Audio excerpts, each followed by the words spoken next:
Start user experience design career. Okay, hello guys, my name is Anfisa. I'm a user experience designer, I'm a freelancer, and I'm also building myself a startup. That's a question that I really think that I'm getting asked every other day, and I understand why. Mostly you don't study this in university. Mostly in university you would study like interaction design and human-centric design, maybe web design, I'm not sure exactly, and psychology or something. That would be just 4 different areas around user experience, but not exactly it. So many people I think many millennials are getting confused how to get started, what should I watch, what should I read, where should I enroll, and things like this. And I would love to share what happened in my history so that it made me be a designer, right?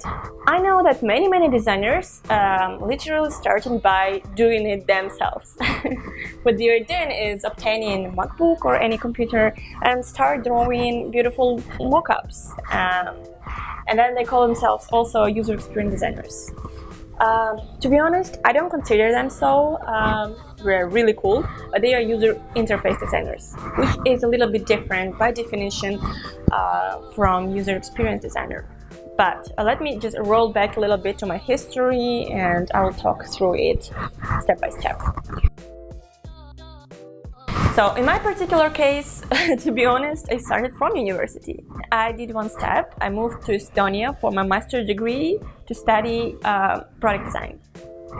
And in our course, we would have very different courses that would be really similar or like very connected to user experience practices. We would have human-centric design course, we would have psychology course, we would talk to engineers, we would talk to different people who are connected to the discipline. It started to really blow my mind. I have finally understood that design is actually something much more. There's so much more work happens before you start doing mockups. And I'm talking practically about research, like initial research, secondary research, interviews, brainstorming sessions, like various stages that you need to pass in order to get those insights that will help you to build this mockup. I was pretty lucky that I moved to Estonia because Estonia is a very IT developed country. And a lot of people around me, they would always be interested either in human-centric design practices, or they would already be user experience designers, or even marketing or something like that. They would already be interested in service design. And you know, if we take one discipline like design or product, or like any kind of design, there is always a step back. And this step back means you actually go and talking to your target. You define your target and you talk to your target. The second stage was me coming to Hackathon. If you don't know what is Hackathon, is an event takes place in a weekend for 48 hours where different people like marketers, IT people, designers come to one venue, someone pitches an idea. And if you want to join these people, this particular idea, you connect in one team and you work on this project or product or idea during the whole weekend. And the end of this event is the presentation on the main stage where you have to really show that you did impossible things. And for me, it was mostly like an adventure because I never heard of it back in 2013 or whatever year it was, and my friend simply took me to this event telling that let's have some fun, let's just like do something, we're going to another city in Estonia and just like have fun. And I didn't know what to expect. And I went to this event and I was a designer and I was also a team leader. That weekend in 2013 was like a school for me, to be honest. During this weekend, I've been talking to so many mentors, so many designers, so many other people from other teams. You get connected to like at least 200 people. There are workshops, there are one-on-one sessions with mentors, there are other teams that comes here and discuss the things with you. So all the component that helps you to study something comes in that hackathon. And for me, hackathon was like an image, or how to say, it became a representation of all the skills that user experience design needs to have. So getting out of that event, I started to dig much more into UX. I didn't even know what is that. I was doing mockups in that event, but I didn't have a clue what is UX design, to be honest. So I just came back home. I started to dig into this profession much more. I have seen some really cool people. There were so many materials in the internet about UX, and I was like, oh, that's the whole world. I haven't heard about it yet. Let me jump into it. Let me try to do something about it. It was so interesting to me. And also that year, Medium became to be really popular. And in Medium, I have read so many useful pieces written by simple designers such as me. So at that year, I went to Hackathon. I was in my master's degree and I was reading a lot in Medium. That was all like started to put some pieces together around. And apparently I didn't have like one profound course that would help me to put it all together. It was like all figuring out. The second stage of my career became me moving to Georgia. I was moving to Georgia to start being user experience design mentor or a teacher, and that was a huge deal to me. So probably you have heard of learning pyramid, right? Where in the very top corner you would have like reading or like learning, studying, then you have reading, then you would have something like visual, then you would have something like demo, and then you would have discussions, practice, whatever, and final step would be teach other people. And it would give like 90% security that you will learn this topic.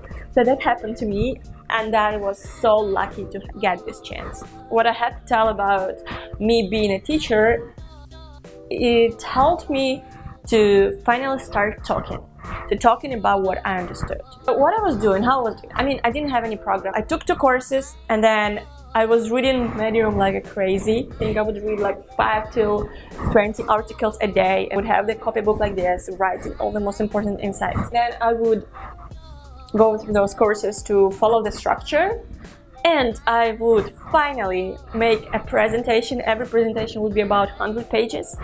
And in the evening, every second day, I was going to my university and I was having a lecture for like 1.5 hours. And honestly, like when you start speaking out what you just understood, that's when the magic happens. When you read, you just kind of think you understood it. You kind of have like an image of what you got. Think like, yeah, I got it. I know this. You grab the easiest parts of the reading that you just take, and you transfer it into some kind of images that you already have. So it's not a very complete picture. The magic happens when you go out and you start picking those images that you have created in your brain, and then you see that most of the puzzles just don't fit each other. Something is missing, and this something means that you have to come back and listen thoughtfully to the lecture again and write down the things you just didn't want to notice yet. So for me, that course was hard. I made many mistakes. I was speaking sometimes about the things I was not really prepared to puzzle together, but that was an incredible practice and I've learned so much. Every stage became so clear, so structured, that in theory and in presenting, it helped me to finally put it all in its own right places. And that's how it started. And that was the second stage of my career. It's been a moment when I decided to, I've been really sick of just giving a theory to people and helping them to practice. When I was feeling like I'm a little back in terms of practice, I really want to start improving myself too. So at that moment, I decided that let me just focus on my freelance career. That was 2 years ago or something, when I finally decided that here we start being something solid. And the first stage happened to me when I was yet in Georgia, and one guy gave me a dribble in white. I mean, I sent him my portfolio. It wasn't very good, but I explained why I want a dribble in white. I think the reasoning behind it really helped me to get it in white. And so it was like a great step to me, because I could do in my project and partially building my dribble profile, which would help me a lot to bring me and new clients to continue build myself a portfolio. So when I started my freelance life, we all started with looking for clients. I was super lucky. I was extremely lucky. I would have my client just like after 2 weeks, I started to search for them. And the client was big and the project was for half a year. And this client would also give me more and more and more projects. And then while I was doing this, I was also building my startup. And building your startup as a UX designer means all the stages. You take all the stages very seriously as a UX designer. So you talk to your users, you do surveys, you do market research, you do this and that. It's so many things that you have to put together. And this is also a very long-term project. The long-term project gave me some presence online. And finally, I started to get more and more and more and more requests and dribble, actually in LinkedIn, also in Instagram few.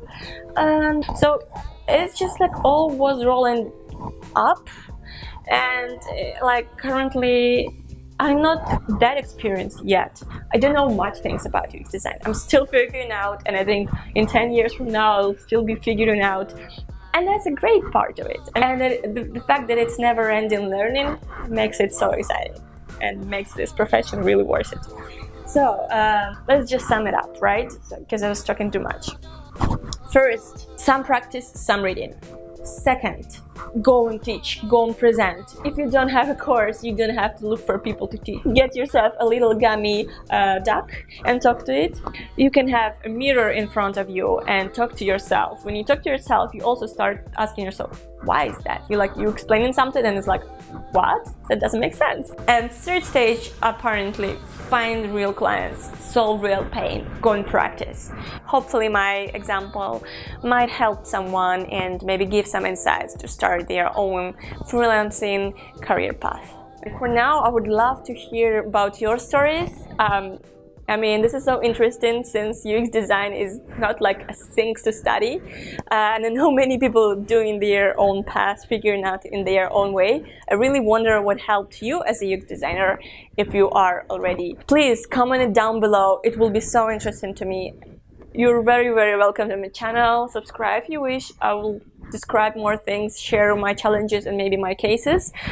If you would love to interact, really, thumbs up and let's get connected. I'm really excited to get it started.